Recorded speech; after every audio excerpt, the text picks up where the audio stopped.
My skin is black. What you looking My at? skin Yeah, is black. I feel so good to be black right now. is black. What you look- Welcome to episode 154 of the Black in Fashion podcast. Thank you guys so much for joining us. Of course, we do not start any podcast without acknowledging our amazing Black-owned businesses and our sponsors. Our episode today is sponsored by Michael Lavelle Wine. On the table, we have the Chenin Blanc. So definitely shop with them. You can buy them at Happy Cork. You can also follow their page. All of their information is in our show notes so that you can actually go and have you a drink. They also have a new candle brand as well that is a part of their lifestyle brand. So we are here today with Miss Brenda Gonzalez. She is a stylist. We're going to dig a little deep into her background, how she got started, any challenges she's facing, just learn a little bit more about her today. But before we do that, we're going to do my little first segment. It's called This or That. Okay, So you're sure. just going to tell me what you prefer and the other. And I love doing this with stylists. Okay, because perfect. it's like you kind of tell us at the same time what pieces we need to have in our wardrobe. Okay, I'll be glad to share. All right, so let's see. These trends are rolling now. Okay, flare leg denim or cargo straight? Cargo straight, V-neck or crew neck? V-neck, Fedora, not fedora, no. A beret or a bucket hat? bucket hat, Bucket hat, okay. A mule or a wedge? mule. Booty or over the knee boot? I love a Mary J. Blige movement. I'm gonna just go over the knee. She says, I love it, Mary Jo. Okay, studs or hoops? Studs. Okay, that's it. All right, fine. Okay, perfect. So let's learn a little bit about where you're from, Okay. and when that fashion bug bit you. Okay, so I think I was bit when I was born. Well, Love I'm from that. the Bronx. I moved to Long Island when I was 8, but it started when I was, maybe like 5 or 6. Okay. I do have a book coming out. It's called Style by Independence, coming out on Friday, Yes. Black Friday. So it's gonna be on, by the time this airs, it's gonna be on my website and everything. Show will. Pick up my book. It's Right. all about my life and how I got to this point. So it started off when I was maybe about 5 or 6. I was a kid in the Bronx, and I noticed that I love fashion, but there was this one thing that stood out to me. I went to school with this girl. I went to public school, but this one girl wore a uniform. And I'm like, why this girl wearing a uniform? And we all in regular clothes. But the thing with her is that she didn't really have much style. But, but I mean, it's a uniform, right? Right. She didn't have much style, but she was always noticed. And I'm like, I want to be noticed. Like, I want attention. And I want to be attended to, like, That's smart. right? Oh. So that was that thing that got me, like, I was like, how can I style this? I didn't know what styling was.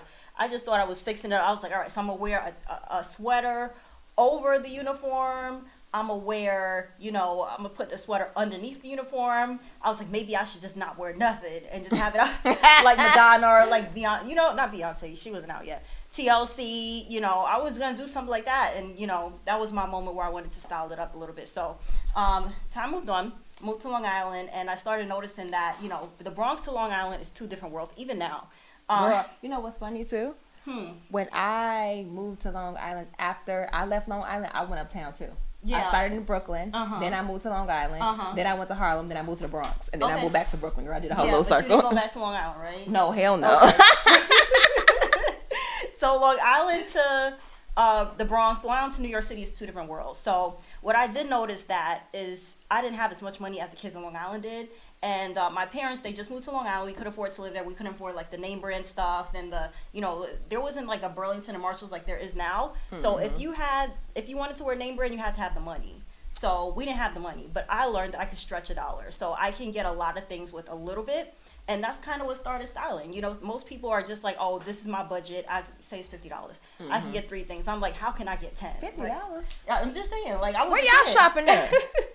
I was a kid. Where so- y'all shopping at? Cause like, oh well, I guess for $50, yeah, you could get a lot for $50. Yeah, so I would true. like go through the clearance racks and stuff at like JCPenney, where my mother would take us. Like Caldor, you remember Caldor back in the day? You know what? Well, I'm from Chicago, Oh, so we didn't have that. you I had actually had a Caldor? Burlington. We had a Burlington Co factory, Uh-huh. but that's it. But Caldor, I've never even heard of that. Yeah, No, that was Walmart. we got before Kmart. it was Walmart.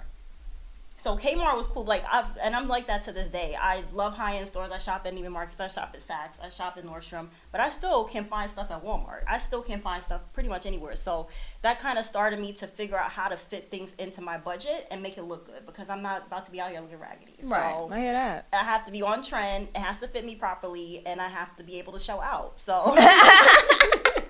So what are your favorite trends? My favorite trends. Thanks for asking. So, can I stand up? Yeah. All right, so let me show everybody my pants. Come on, camera. Okay. All right, let me show you. It's supposed to be like this, but I'm trying to show y'all something. Yeah. So, all right. So my favorite trends this season are sequin. Sequin, velvet, and the last trend I have is like silk, like silky things. Like I love me a silk moment. Right. It doesn't have to be. It could be polyester, but it just has to look silk. You know. Okay. So those are my 3 things, and I love matching textures, prints, color. I'm just wild. Like I just. I'm just wild. Right? Jump in the crowd. Right? So I love textures, prints, colors. I would put all those on together, but those are the 3 holiday trends. Sequin, velvet, silk. Okay. Have all of those, you're good. So if you're not a trendy person, Yeah. what are staple pieces that you think that every woman needs in her wardrobe in the fall? In the fall. Okay. Yeah. So I'm going to do better. I'm going to give you all year. Okay, Okay, come on with it. Because I have a style guide, shameless plug. I also have a style guide that gives you 5 things you need in your wardrobe that can last you all year. Because I'm a big person that believes in. We're going to put that in the show notes. Yeah, let's do How that. to get that style guide. Okay. Yep, get it, and it's shoppable. Okay. So you can download it and shop it, and plus size is included, accessories, shoes, it's all included. So 5 things you need Okay. all year. You're gonna need a white button-up shirt. Got You're that. gonna need a pair Check. of loafers or mules because you can wear that all year. Check. You're gonna need a pair of good jeans. Like I say, the trend right now is a flare leg, wide leg jean. Mm-hmm. Skinny jeans are out. Don't put it in the closet. It might come back. But Check. Don't wear it no I more. got the flare legs. Okay. What else? Okay, so the other thing is a camisole. Like if you got a good silk camisole, you can wear that the whole year. So in the summer you wear it by itself. Okay. The winter you layer it on. You can wear a turtleneck. Girl, so I need a silk camisole. Let me just write that down. Yeah. Okay. Buy silk camisole, like just like a silk. Any kind, Oh. any kind, any color. Okay. So you silk can wear it the camo. whole year. You know, for the winter, I have a turtleneck. I might layer on like a green silk camisole like this. Just give it a little style. I right. never thought about that. Mhm. Okay, I have a silk but it's not. It looked like a little handkerchief top or whatever, and Okay. it's crisscross in the back. I guess I could totally put that on top of a turtleneck. You can I with could. a high waist pant. Yes, that's a moment. Yeah. I just learned something new. A Come whole on, moment. That is a whole moment. Now, moment. what challenges are there for people that are interested in styling or like young, creatives coming up? What challenges have you faced, like really building out your business? All right, so I'm gonna be honest, right? It's been difficult building out because I don't know if I can say this, but we black. We in can fashion, say whatever. right? Yeah, We black, right? Yeah. So It's a lot of gatekeeping. It's a lot of type. It's a lot of gatekeeping going on. It's a lot of gatekeeping, and it's a lot of what I realize is that our white counterparts, they get tapped on the shoulder and say, "Hey, go meet with this person, go meet with that person." Versus us, we got to go digging and fishing, and then when we get to certain people, it's a lot of you get ignored, it becomes inconvenient. So you really have to want to do it. You really have to want to do it, and the money doesn't come right away. Gotcha. So when you're styling, you're gonna have to do some test shoots. You're gonna have to network, make connections with people, show your worth before you can actually start getting paid. Gotcha. So those are things you need to keep in mind. You don't. I went to FIT. You don't necessarily have to go to fashion school. You just have to do. I used to call it pay your dues. Pay your dues. You gotta pay Okay. your dues. You gotta get out there and do the work for free. Do you think that you really need education for styling, or do you think it's something that you can conquer just from being a creative?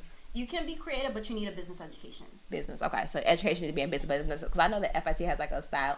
I don't know, they have like styling courses now. Yeah. Like continuing education Certificates, I think courses, they like have certificates now. and stuff like that. But like people really want to make it like a whole career. And I'm like, I don't think you can major. You got to major in business and then Yes. do whatever you want to do with that. Absolutely. The business background helps you because we can create anything. It's no different than like an artist or a musician or a creative person. You could create whatever you wanted to create, but if you don't have the business knowledge to take what you have to the next level, you just gonna be broke. You're gonna be broke and creative. It's the broke for me. Right? Right. So in your business, I have a segment. It's called "Is a Success or Is a Disaster?" Okay. Tell me about a time where in your business something went really bad, but you used it as a learning lesson and you learned something from it, and maybe you did something different or changed or something the way you move in business. Well, I can't say anything went really bad because I'm very strategic and I'm very organized. That helps you solve a lot of problems before they happen. Organization, get commitments from people. I can't say it's really bad. I had to do hair a couple times on my test shoots. I had to do makeup a couple times. Okay. When I was learning, I bought my own camera from eBay. I was my own photographer. But there was this one time where I didn't realize how it was a situation until looking back. I went to this agency and I asked for models. They're like, hey, they were very cooperative. And I'm so grateful to them to this day because they got me started on what I had to do. But I asked for one model, and like, hey, here's this model, or you want to work with them? I'm like, yeah, sure. It's like, oh, we have another one, and I'm like, okay, so let's see. It's a male model. I was like, okay, yeah, sure, Brenda. She's like, oh, we have a third one, and I'm like, okay, like I thought it was the biggest opportunity you could ever have. Right. But the thing is, when you have 3 models, you have to dress 3 models. So I had to run to the store back and forth the last minute. It was my first my first test shoot. I had got together, I want to say like 50. Luckily, they were all around the same size. Gotcha. Well, the 2 girls were around the same size. The guy, he had his own sizing. But I ended up with like 15 outfits, and I was like mixing and matching things. The night before, I don't even think I went to sleep. The shoot was at 8 a.m. That sounds like a lot. It was a lot. Okay. And it was like, I don't know how I went to bed, but it ended up really good. And then towards the end, it started raining, and it was an outdoor shoot. But I did it. It's on my website. It's a test shoot. It's called The Cool Kids. I pulled that all off in probably the last 24 hours. That's what's up. So you feel like you worked under pressure too? I would say so. Okay. That's from corporate America though. That's not from styling. Your business background helps you do your corporate job. Your corporate background helps you do your business job. Your business, you're owning your business and being an entrepreneur. So that's a plus. You need work experience. So describe to me like your ideal client. Like when it comes to, I feel like with stylists, like y'all have like so many layers, just like any other, honestly, any other business. And there's like, there's wardrobing for, just like, your everyday woman. There's like more celebrity driven things. There's more like TV driven things. Like, do you have a lane that you really, really like, or is there an easier lane than others, as far as like which way to go with styling? Because I know everybody wants to do, not everybody, but a lot of people want to do celebrity styling. But what about women, like just like corporate women or politicians, women who really need, like their look is everything. How many times I was coming at Michelle Obama, like in the beginning when she first got into presidency, when she was first in the White House. But like, is there an area of styling that you think is easier, and which one do you prefer? Okay, so I would say being in New York, celebrity styling is probably the easiest thing you can fall into, because like I go to so many events and parties, things like that. Everybody's looking for help, and it's a hard job. That's the easiest thing, but I personally prefer personal styling. I like the regular everyday women. My clients are entrepreneurs. My clients are corporate executives, where they're always on the move. They're always on. They don't have time. It's not that anything is wrong. It's just that they don't have time. That's my life, girl. Yeah, that's why I only be wearing dresses and jumpsuits, because I ain't got time. Right? I can't put. It'd be hard for me to put a look together sometimes. It's like you don't have time. Like you want to be able to move around and get to all your meetings and travel and mentor and volunteer and do your show and do your this and do your that. True. And it's like, but you don't have time. You're a fashion person, so you good. But some women are. Girl, I'm a fashion person on the, I guess, the corporate side, on the production side. Right. But when it comes to like everyday dress, I don't think that I'm that fashionable. Like I wear a lot of sets. Yeah. I wear a set because it's nice, easy, because I don't have to think about it, because I just don't have time. I wear a dress or I wear a jumpsuit. But as far as like really getting into styling, I would like to, but I just don't have the time. Yeah. Like I don't have the time. You're doing a lot. Yeah. So that's where I come in. Facts. That's where I come in. I put together outfits for you, the jewelry, the shoes. I said earlier my 5 must have. The last one was jewelry. So layer necklace. Get a layer necklace.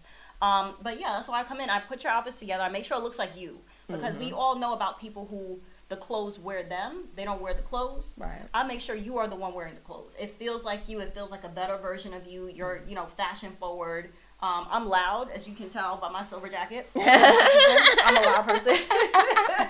I love more is more. Everybody's not gonna wear this. People will be like, that's a little. That's not really me, right? Right. So I make it match who you are. And gotcha. For me, my clients are my celebrities. I make every client a celebrity. I take you up as high as I can take you. Like on the fashion scale, I want you to stand out. So would you say like in your consultation process that you ask like a lot of like psychological questions to like really get to know them, or do you just ask them like for visuals or pictures of like of themselves, like their Instagram, to kind of see what they've already been wearing? Is like what does your process look like with trying to understand what their style is and how to interpret that? Okay, so I actually don't look at anyone's social media. I talk to them one-on-one. I have a part of my consultation that's a closet walkthrough. It's 15 minutes. So I'm like, show me what's in your closet right now. Show me what you've been wearing. I have like, depending on the package you purchase, you show me 2 or 5 or 7 different of your favorite outfits, so I can get a baseline of what you feel comfortable wearing and kind of build off of that. Okay. And I just elevate whatever because I know people. Like, if I give you this and you're used to wearing neutral, you're not going to wear it. Like, True. I'll take your money, but I'll make sure that it's something that is for you. Gotcha. Do you ever have issues when it comes to like getting paid or budgets? I've had like a lot of stylists on the podcast, and that's like something they're just like, when it comes to, I know you say you have to do some things for free, but like when it comes down to like, having to work with someone's budget, do you go with anyone, or do you have like a base rate that you like, I don't go beneath this, this is like what I start with, or you're willing to work with like anybody's budget? I have a base rate. Okay. I used to have the fluctuating thing, but what I find is that when people want to negotiate with you, they want to kind of like say, could you do, I have people having a problem paying me $100. Oh no, right? you going on so, about your like, business now. You want a professional service. You want with that $100 you can use. If that's all you got, then you should just go to the store and just figure it out. You know what I'm saying? You should go to the store and figure it out. So I have a base budget. I take people who are serious about their look and serious about their image. If you're not serious about how you look, you go on to the mall and figure it out. Like, hear that. sorry. All right. So before we get out of here, my last segment is called "It's a Muse." Okay. So if you want to share, it could be a book, a mantra, an affirmation, a prayer, anything that you use to keep you going. Because I feel like in entrepreneurship and just in fashion as a whole, it's easy to get discouraged, and like people who start stuff and they don't finish, like start a styling career, not be consistent in it, start wanting to be a designer. So what would you say to another creative, just to like, go through your, like, and I'm pretty sure a lot of stuff is in your book, right? Yeah. A lot of stuff is, great. So we gonna plug that book. We gonna put that book in the show notes too, baby. Okay. But like, if you could offer up something, what would be like give me 3 tips and give me your mantra or whatever you want to use. So let me give you this. My website is styledbyb.net. Go on my website. 3 tips. So the first thing I would say is don't give up. It's easy to quit. I know that's cliche, but for real though, like don't give up because it gets very discouraging. Number 2 is don't be afraid to be uncomfortable, because when you're moving ahead, you're gonna have to do things that you probably not anything degrading or demeaning, or don't let nobody disrespect you. That's probably number 3. But also, like don't be afraid to be okay. So first one was don't give up. Don't give up. Be okay with being uncomfortable. Right, and the third one is don't let nobody disrespect you. Don't let nobody disrespect you. And then what is like your like mantra, affirmation, or a prayer, or anything like that you have, or a book that you suggest that like will help somebody just like mindset shift? Yes. Okay, so I like this book by Charles Duhigg. It's called Breaking Habits, or it's something about that. Oh, The Habit Loop. It's called The Habit Loop. That book changed my life. And it was all about, breaking habits that you have. Like you can do like a trigger and a reward. Like if you do something, you have to do a trigger and a reward. Like it helps you go to the gym. It helps you change your habits. So definitely read that book. I also like Bevy Smith. She says it gets greater later. So I love Bevy Smith. Yeah, I love Bevy. Hi, Bevy, if you watch it. Hey, girl. Please be watching. Right? It gets greater later. So just keep going. And, she's an older woman. I like listening to older women talk because, like, they've been through a lot. They're seasoned. They're seasoned. They're seasoned. They have good advice. They've been in entrepreneurship. They've been around the block. Me too. I love talking to older women because I feel like you get, like, a really, really dope, like, perspective and stuff, too. And she's a fashion girl. Absolutely. Like, she's I love that. Like yeah. So, wait, before we get, I got one more question before we get out. Sure. Okay, I'll be having a whole bunch of questions. Let's do it. Who are your top 3 celebrity styles? Like, what top 3 celebrities do you absolutely love their style? That's one. Okay. And then, what are your top 3 celebrity fashion stylists? Fashion stylists. Okay, so let's do Cardi B. Let's do June Ambrose. She's also a stylist. Let's do Rihanna. Cardi B is Colin. Yes. Okay. Colin Carter. So that I know Colin. Yeah. June Ambrose has her own style that I love. Her daughter's also very stylish. I love them. She is. So then my top 3 stylists: June Ambrose, Colin Carter, and Law Roach. I like Law Roach. He's dope. Okay. All right. And then who are the people? I'm assuming the people. You said Rihanna. Yeah. Cardi B. And who's the other one? All right. So who is my other celebrity? Who's been killing it? I like Offset's fashion though. Offset did you see that interview he did with that girl? He was roasted. You gotta share it with me. Yeah, he did an interview with this girl and she was coming for him, but he was holding it. Okay. Did you watch the show that he's on? It's on MTV. It's called Is it about rapping? No, it's a stylist show and he's one of the judges. Oh yeah, I saw it. What is the name of that show? I feel like I watched it and I don't. It's on HBO. It's on HBO and it's called The Hype. The Hype. Okay. Yeah, I yes, love that show. Okay. I know somebody's on the show. Okay. What you call it was on that show? Marnie. I like Marnie, but no, one of the contestants. Damo's on there. Damo, yeah, that's what I was thinking about. I know Damo as well. Lit, yeah, I know Damo as well. Yeah, I know him. He's cool. Okay, all right. And I know the other girl, the girl who did the sneaker thing, like who like takes the sneakers apart. I just know Frisk Me Good. I don't know her name. Yeah, Frisk Me God. Yeah, she had. I interviewed her on the podcast. Oh, like, she did? Yeah, that was a while ago. Though, like, And then she blew up, right? yeah. So I'm next. Yeah, it was like a year ago. Over a year ago. Over a year ago? Yeah, it was a while. I been interviewed doing her her. thing. Yeah, she been knocking shit out the park. Like, very, very dope and very creative. Yeah. Okay, well, thank you so much. Thank well, you. Do you have any questions for me? Anything you want to talk about? Well, can we talk about your professorship? Can we talk about that? Was this Parsons? Where are you at? I'm at FIT. FIT. Oh, yes. Yes, I'm at FIT. I'm an adjunct there. So, Okay. But all of I'm teaching in business. I teach like fashion inventory management, Perfect. merchandising strategy. So it's my first semester there, and I'm they loving need it. you. Yeah, it's not Take that her many, class, not that y'all. many black faces there. That's what I'm saying, so y'all. but the chairman of the fashion business department, she is black. Oh, good. But she only been in that role like less than 2 years or whatever. Okay. But she's black though. Because when I was there 10 years ago, I didn't see that many When black I met faces. her, I knew from the email, like when I applied and stuff like that, her name was Letitia. I knew that. I knew Yep, what was okay, up. I was Letitia, like, okay. okay. I'm like, I knew what was up. Right, Okay. Right?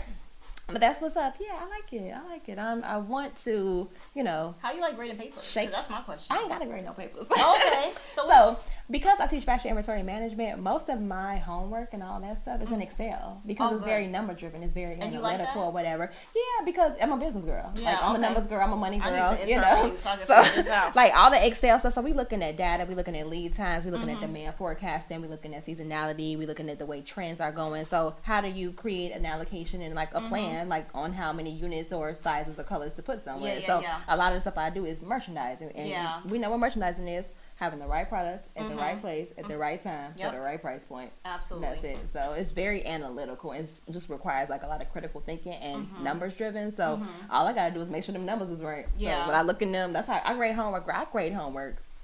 It take me probably 2 to 3 minutes per one because Really? they submit it online. So Well, I don't you're good. I don't have a stack of papers. They submit it online. I'm looking at an Excel workbook. I look at the Excel workbook. I can breeze through those little things and make sure the numbers. All I care about is totaling out the right way. Yeah. And all the formulas is in there correctly or whatever. And a lot of times I give my students time to do their homework in class. My class is 4 hours long. Oh, We don't really wow. need 4 hours It's to once lecture. a week. Yeah, I'm like, I don't really need 4 hours to lecture. So they do their homework in class. So a lot of times they'll submit it right when I'm in the classroom and I grade it that's right good. then That's and the there. best thing. Yeah. So they can ask you questions, you can give your feedback. Exactly. That's the best thing. Love it. Well, thank you so much, No Brenda, problem. for Thank joining you. me. I hope to have you back soon and Yes. have some different When stories. my book on comes it. out, I'll Yes, be back. I know that. Yes, yeah. And if you need us to sponsor your book, we can have it on every episode if you want to do a sponsorship Yes, or whatever. Okay, let's do we it. have it sitting right here on this table, y'all. Get the Absolutely. style guide. All right. Well, thank you, love. And as I always say, stay black. Peace out.